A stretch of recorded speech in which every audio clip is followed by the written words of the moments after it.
હું તો તમને અહીંયા સુધી કહું છું કે આ સરકાર હસ્તક સરકાર મારી માંગણી છે ભૂપેન્દ્રભાઈ પટેલને એની ગીતાના બંગલો ગેરકાયદેસર છે એનું ફૂલ રિઝલ્ટ ફરી જવું જોઈએ અને વિજયને હતા ધર્મ કાઢી મૂકો સરકાર હસ્તક અધિકાર લઈ લઈએ તો જ આપણો સનાતન ધર્મ બચશે બાકી નહીં બચે. અને ઘણા એમ કે બાપુ ગાયરું કાઢ ગાયરું હું કામ કાઢ્યું કે બેન દીકરીનું રક્ષણ નથી અમારા ગુજરાતમાં.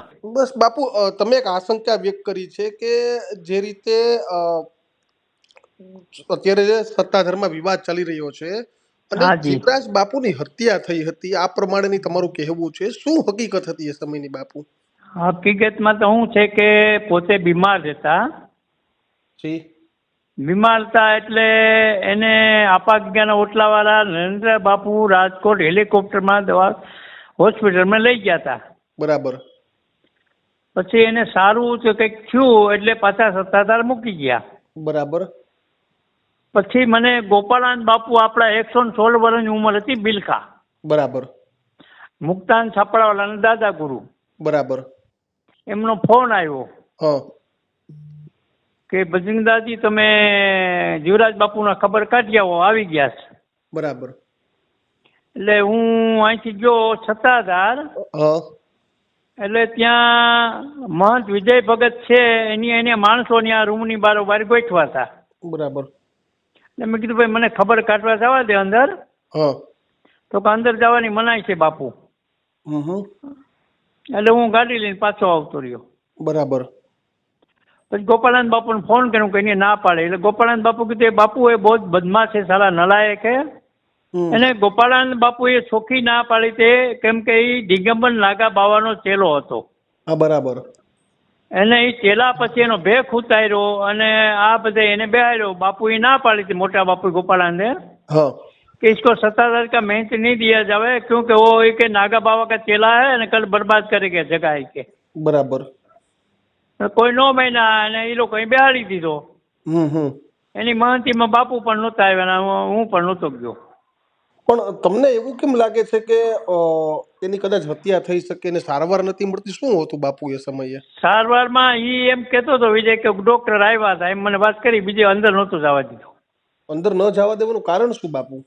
એનું કારણ કોઈ પણ મને એવું રહસ્ય દેખાય છે કોઈ પણ તરીકે એને હકીકતમાં તમને વાત કરું કે એકદમ પોતે બાપુ બહાર આવતા એનો ટાઈમ 9 વાગ્યાનો સવારે. બરાબર. જે જગ્યાએ શામજી બાપુ બેતા એ જગ્યાએ ગાડલી નાખીને બેતા. સાધુ બ્રાહ્મણ ગરીબ ગુરબા જોલીમાં જે આવે હાથમાં એને દાન કરતા બાપુ. બરાબર. શામજી બાપુની જેમ જ આ એને ધારો રાખ્યો હતો. બરાબર. અને કઈ તો ભોરો સાધુ અને ભોરા ભગત હતા હાવ. પછી આને બેસાડ્યા પછી મને એમ થયું કે એક વખત જીવરાજ બાપુ ત્યાં જેવું દર્શન કરી આવું આપા ગીગાના. એટલે હું ગયો તો તોરણિયા વાળા રાજેન્દ્રદાસ અને સણોસર વાળા નીરુ બાપુ કહેવાય કાઠી. બરાબર.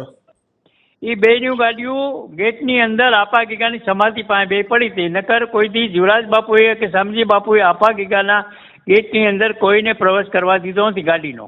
બરાબર. જીવરાજ બાપુ કે શામજી બાપુ ક્યાંય બહાર ચડાવે ને તોય ન જતા. બરાબર છે. એના રૂમની અંદર બારોબાર ટાઈમથી આવવાનું દાન કરીને અંદર હોઈ જવાનું. બરાબર. કોઈ પંગત ભેદ નહોતો જમવામાં. બરાબર છે. પોતે બાજોઠ ઉપર ઢાળી દે એટલે એનું પીરસા એની પંગતમાં બે અને હવ પ્રસાદ લે. બરાબર છે. પછી હું ત્યાં ગયો એટલે જીવરાજ બાપુને મળ્યો, બારોબાર બેઠા હતા. હું બાપુ કેમ હવે તબિયત? મને કે તબિયત સારી છે કે હું બીમાર નથી. હું સારું.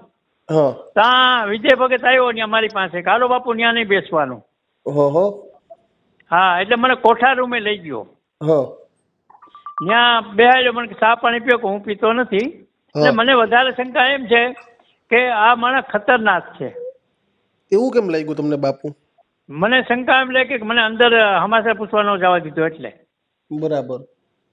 પેલી જ શંકા મને લાગી. તો એ પછી તમે કોઈ વાત ના કરી કે મને અંદર ખબર પૂછવા? હા કરી હતી. ગોપાળાન બાપુને ફોન કર્યો હતો. તો ગોપાળાન બાપુએ શું કીધું? એને કીધું કે માઈ જાય કે સાલા બદમાશ હરામી આપે કે નહીં જાવ તો કોઈ બાદ ચલે જાઓ વાપસ. ઓકે. પછી આવતો પછી બાપુ બ્રહ્મલીન ગયા. એટલે બાપુનો ફોન આવ્યો ગોપાલ કે જીવરાજ ભગત બ્રહ્મલીન હો ગયા है કે હા તો હું મુક્તાન ને એનો ગુરુદ્વારો આપા ગીગાનો સલાલા વલકો બાપુ, હા બરાબર. મહામંડલેશ્વર ભારતી બાપુ, હું મહામંડલેશ્વર સ્વામી ભજનીદાસ બાપુ, હા આપા ગીગાના ઓટલાવાલા જીવરાજ બાપુના શિષ્ય નરેન્દ્ર બાપુ. હા અમે ત્યાં ગયા તરત અને એ લાઈનમાં અમે બેઠા હતા. હા 8-10 સાધુ. બરાબર. એને વિજયની આટા મારતો હતો અને પબ્લિક રોતી હતી. હા જીવરાજ બાપુ પાસે પબ્લિક ખૂબ આવી પડી. હા એની કોઈને ખબર પડ્યા વગર પાલખીમાં ડાયરેક્ટ બેહાડી દીધા. હા પછી જાણ કરી મુક્તાનને કે ભાઈ બાપુનું દેહાંત થઈ ગયું. બરાબર. પછી મને ફોન આવેલો, હું એ ગાડી લઈને ગયો. પછી બ્રહ્મલીન થયા પછી મેં એને પુષ્પાંજલિ કરીને આવતો રહ્યો. પછી મેં હતાદાની જગ્યામાં આજની તારીખમાં પગ મૂક્યો નથી. તો એને અત્યારે વિજયને ખબર છે બધાને કે બાપુ નથી આવતા. તમને ક્યારેય કહેતા નથી કે બાપુ તમે આવો સારા ખરા પ્રસંગે? નહીં, કોઈ વ્યવહાર જ નહીં એને. અચ્છા. મેં અહીંયા ભાગવત કરી ભાઈ નાનાલા રાજ્ય ગુરુની. હા મોવાવાળા મોરારી બાપુ છે ને, બહુ સારી કથા કરે. હા એટલે મારી ઈચ્છા હતી કે પહેલા મેં રામકથા કરી. હા ત્યાં જીવરાજ બાપુ સારામાં સારું હતું. હા એટલે એને નામ રાખ્યું બધે ગોપાળાનંદ બાપુનું, ભારતી બાપુનું, એવા બધે જગતગુરુનું 700 મહાત્મા મેં તેડાવ્યા હતા. હા ત્યાં જીવરાજ ભગત રામકથામાં ગોપાળાનંદ બાપુએ 7-8 ફોન કર્યા. ત્યાં વિજય એને આવવા દીધા અને અડધી કલાક હાજરી આપી રામકથામાં. બરાબર. પછી હોયા ગયા. પછી ભાગવત પાછી મેં કરી નાના રાજ્ય ગુરુની. એટલે બાપુએ કીધું કે ઉસકા જીવરાજ કા નામ રખના, રખેગા. રાખ્યું એનું. બરાબર. કરશનદાસનું બધેનું. એટલે વિજય ભગત એને ન આવવા દીધા. બરાબર છે. ના પાડી દીધી કે ત્યાં નહીં જવાનું. અને બ્રહ્મલીન થયા પછી આજની તારીખમાં મને કોઈ નહીં કે બાપુ સત્તાધર. મેં સંકલ્પ કર્યો કે આપણે જવું નહીં ત્યાં. બીજા તો પૈસા માટે જોડાઈ જાય સાધુ બધાય. શિવરાત્રી ઉપર ના તે એને 500 રૂપિયા આપે છે. હવે જોલીનો રિવાજ એને બંધ કરી દીધો. એને પંગતમાં બેહાડીને કોઈ 300 ને કોઈ 200 ને કોઈ 500 ને એવું આપી દે છે. જે જોલીમાં નાખીને શામજી બાપુ જીવરાજ બાપુ આપતા સાધુ બ્રાહ્મણ એને બંધ કરી દીધું. અને ગરીબ લોકો જે જાંબુડી રેલવે સ્ટેશન છે એ ગરીબ માણસનું ગામ છે. બે કેમ હતા ધર્મમાં હરિહર કરવા જતા એ આની હાવ બંધ કરી દીધું. મને ખાસ ખબર છે સત્તાધારના ઇતિહાસની. હાવ બંધ કરી દીધું, કોઈને ગરીબને નહીં. પછી મારે ત્યાં વિજયાવાળાના આવ્યા હતા ગાડી લઈને, અહીંયા પ્રસાદ લીધો અને મને કે બાપુ સત્તાધાર દર્શન જાય. હું કાંઈ વાંધો નહીં. એટલે એ સાંજના પૂગ્યા. એટલે અહીંયા જેમાં અને વિજય ભગત કીધું અમને કંઈક રોકાવાની સગવડ આપો. એનું નામ બાપભાઈ પ્રજાપતિ. બરાબર. એટલે એને ના પડે કાંઈ રોકાવાનું બકાવાનું કાંઈ નહીં, વેચી ના થઈ જાવ. એટલે મને ફોન આવ્યો, બાપુ અહીં તો મેં તમને ના પડે હતા હું કામ ગયા. તમે કે બાપુ અમારે જવું. એટલે મારે ના ન પડે ને એમ થાય કે બાપુ વિરોધ કરે. બરાબર છે. એટલે મેં કીધું વિસાવદર ગેસ્ટ હાઉસ બોલ્યો, બીજો કોઈ રસ્તો આમાં નથી. બરાબર છે. પછી લોકો વિસાવદર રોકાણા, વિજયાવાડા એનું ગામ. બરાબર. તો બાપુ અત્યારે બધે વિવાદ થઈ છે, એમાં કેટલું દુઃખ થાય કે આટલું બધું ટીવીમાં આવે બધા. હકીકતની વાત એ સત્ય જ છે, કઈ ખોટું નથી. એમાં ગીતા નામની જે છે ભોવાયા, ગોંડલ તાલુકાને ભોવાયાની દીકરી છે, ગીતા એનું નામ છે. ખરેખર જો આમાં રસ સરકાર લે, ભૂપેન્દ્રભાઈ પટેલ કે નરેન્દ્ર મોદી કે સંઘવી ગૃહપ્રધાન, તો પેશ કદમીનો એ બંગલો છે અને એને જીટીપી થી બુલડોઝર કરી નાખે એટલે એની વાત પૂરી થઈ. કેમ કે એને કરોડો રૂપિયાનો બંગલો વિજય ભગત એને બનાવી દીધો. ભોવાઈની દીકરી છે. બરાબર છે. ગીતા નામ છે. અને કરોડો રૂપિયાનું બ્લેકમેલ એને કરેલું પણ છે. સમજી ગયો. અટાણે સત્તાધારમાં એના સિવાય કોઈનું હાલતું નથી. અપમાન કરવું એટલે કાંઈ નહીં. મને ઘણા સંતો મારી પાસે આવે ને કહેતા આવે રમતેરામ ગરીબી કે બાપુ અમને કાઢી મૂકે. જે જોડો નાખીને ફરતા હોય ને એની વાત થાય છે.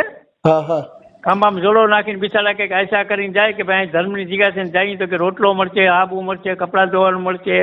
તો ગરીબ સંતો માટે હતાધરમાં કંઈ છે નહીં. એ ઓલી ગીતાને તૈયાર કરી એટલે ગાડું કાઢી મૂકે કે તમારા બાપની હતાધરથી વયા જાઓ. એ તો મેં વિડીયો જોઈને ગાડું કાઢતી હતી. એટલે આને એક ઈ બંગલો પડવી નાખો છે. આને શું કરાય હવે ભાઈ? મારી ઈ માંગણી છે, તમે લખજો કે જે અવળો મોટો આજ વિશ્વ લેવલની સત્તાધાર કહેવાય છે, આજ ભારત લેવલની, હા કે શામજી બાપુએ કુંભણી મેળાની અંદર 13 અખાડાને પાકી રસોઈ 2 આપી હતી. બરાબર. આવું મહાન સંતોએ શિરોમણી જગતગુરુ શંકરાચાર્ય ખુદ શ્રુપાનંદ સરસ્વતીએ અને ગોપાળાનંદ બાપુએ 2 મળીને સંત શિરોમણીની પદ આપેલું છે. હા બરાબર. એ પદ કોઈને મળતું અટાણીની મેળે કોઈ સંત શિરોમણી લખતા હોય તો વાત અલગ છે, એ ખોટું બધું છે, બાકી એકને જ મળેલી છે. હા બરાબર છે. સરદારમાં પરબવાળાની જ મળી, આ મારી ગેરંટી. હા બરાબર છે. અટાણે ઘણા એની મેળે સંતો લખે ને સંત શિરોમણી હું, એટલે એ માન્યતા નહીં આપણે આપવાની. હા બરાબર છે. જ્યાં લગી શંકરાચાર્યો ન આપે ત્યાં સુધી વાત ખોટી પડે છે. વેદો એમાં સંતોને અટાણે હું હાલી મીરા છે અખેડાવાળા, કે મુંડી જ નાખે, પાત્ર જોતા નથી. હા બરાબર છે. હલકી નાવને ન વેદનું, નહીં પુરાણનું, નહીં સનાતનનું, ધર્મનું જ્ઞાન કઈ ને એવાને મૂંડી નાખે છે. હા બરાબર છે. એની પરીક્ષા ન કરતા, એની સેવા ન કરતા પરબારો. હું જો ભાઈ 13 વર્ષની ઉંમરે દીક્ષા લીધી છે. હા બરાબર. મારો સૌરાષ્ટ્રમાં જન્મ છે. હું ભાગી ગયો તો નિશાળ છોડીને, બસુભાઈ શાસ્ત્રી મને ભણાવે, પહેલું ધોરણ ભણેલો છે, હું ભાગી ગયો તો. હા. અને જુનાગઢ રેલવે સ્ટેશન એક મહાત્મા ડમરુવાળા મળ્યા, મને અહીંયા ગાંઠિયા ખવડાવ્યા ખાદીની. મેં એક ખાલી ખાદીની સડી પહેરી હતી. બરાબર છે. એ જમાનામાં મારી 80 વર્ષની ઉંમર છે અટાણે. અચ્છા. પછી એ મહાત્મા મંદિર ગિરનાર ફેરવો અને ઉપલેટા મોજેશ્વર મહાદેવ અહીંયા કેશવાનંદ બાપુ 4 વેદના અભ્યાસ કરેલા હતા. હા બરાબર છે. આ વાત તમને કરું છું 60-70 વર્ષની. હા બરાબર છે. ત્યાં મને મૂકી ગયા, ત્યાં સતનામદાસ બાપુ ગુફામાં તપસ્યા કરતા, એના શિષ્ય. ત્યાં એક તપસ્વી પૂરનદાસ બાપુ આવેલા, એને આને કહ્યું કે તું મેં લડકા કે લેકે ચલે જાઉં. અચ્છા. એટલે મને લઈ ગયા ગોલીને, ત્યાં મને દીક્ષા આપી ને પછી મને 4 સંપ્રદાય સનાતન ધર્મનું પૂરું જ્ઞાન આપ્યું. મારો અભ્યાસ નથી. બરાબર. પણ અભ્યાસ મને બજરંગ બલીએ મારા દાદા ગુરુએ કરાવ્યો. બરાબર છે. એટલે હકીકતમાં શું છે કે હું તો તમને અહીંયા સુધી કહું છું કે આ સરકાર હસ્તક સરકાર મારી માંગણી છે. ભૂપેન્દ્રભાઈ પટેલને, નરેન્દ્રભાઈ મોદીને, ગૃહપ્રધાનને, હિન્દુ પ્રજાજનને આ મારી માંગણી છે કે અમુક ટાઈમ આ સરકાર હસ્તક જગ્યા લઈ જવી જોઈએ. એની ગીતાના બંગલો ગેરકાયદેસર છે એનું ફૂલ રેજર ફરી જવું જોઈએ. અને વિજયને હતા ધર્મ કાઢી મૂકો, સરકાર હસ્તક આ જગ્યા લઈ લઈએ. સમજી ગયો. તો જ આપણો સનાતન ધર્મ બચશે, બાકી નહીં બચે. આમ પૂરી ગેરંટી છે. બિલકુલ બાપુ. અને હું તો હાચું કહું છું, હમણાં ધર્મસભા હતા એની એમાં 800 મહાત્મા હાચું મોઢે કહી દીધું, હું તમારા બાપની ફાટે હું તપસ્વી મહાત્મા છું. બરાબર છે. મેં ભાઈ હજી લગી મારી લાઈફની અંદર કંઈ ખોટું કર્યું હું કરવા માંગતો પણ હું તપસ્યા કરું. 12 વર્ષ ગિરનારમાં તપસ્યા કરી. અને ગોપાલ, હું સાધુ સમાજમાં એકને જ માનતો કે ને ગોપાળાનંદ બાપુને. બરાબર.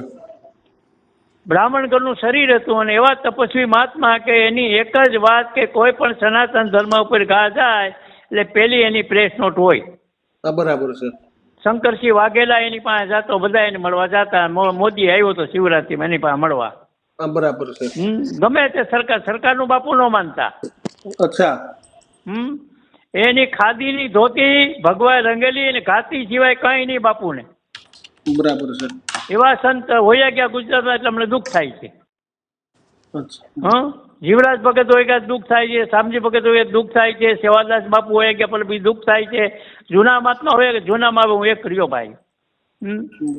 એ મારી ઈચ્છા હતી કે વેલાવરમાં ભાલકા કૃષ્ણ ભગવાનની પાસે હું તપ કરું અને કંઈક થોડા જો બનાવું, ગરીબ સાધુનો રોટલો મળે.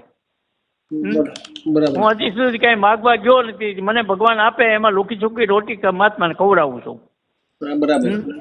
આ મારો સિદ્ધાંત છે. અને આ મારા સિદ્ધાંત હું ક્યાંય ગયો તમે ગાંધીમાં પૂછજો ને કોઈ મંત્રી બાપુ તો બાપુ તપસ્વી હોય. અને ઘણા એમ કે બાપુ ગાયરું કાઢ. ગાયરું હું કામ કાઢ્યું કે બેન દીકરીનું રક્ષણ નથી અમારા ગુજરાતમાં. બરાબર છે. પેલો પ્રશ્ન એ છે. કોઈ પ્રકારનું કે એને ધરાર ઉપાડે જ હોય, એની ઉપર બળાત્કાર કરે સાધુ, તોય સરકાર એનું કેમ ભીનું હકેલી લે. બરાબર છે. મારું કહેવાનું આ સ્વામિનારાયણ જે છે એનો મેં ઘણા વિડીયો આપ્યા છે. કોઈ સરકાર એનો પગલા લેતા નથી. બરાબર છે. તો સનાતન ધર્મમાં કોઈ ઈ ચાલે છે, મને ખબર છે બધી. જુનાગઢમાં હું હાલે મને બધી ખબર છે. જેટલા નવા મીડા અને જેટલા ઈંડા ભારતી સંચારી બાવો છે મને ખબર છે. જૂના આખેડામાં કરી ગયો. બરાબર. ઘાટકોપરામાં મર્ડર કરાવેલું છે. 2 નંબર હતા એટલે 50 કરતા બંગલા બનાવીને તમે કોઈને ગરીબ સાધુ જાય જોડો નાખીને રોટલો નહીં, તમે સમજો હું આ સૌરાષ્ટ્રને તો પથારી ફેરવી આ લોકોએ. બરાબર છે બાપુ. હા, મારું કહેવાનું એમ છે આ અમારી ભૂમિ કેવી મહાન હતી.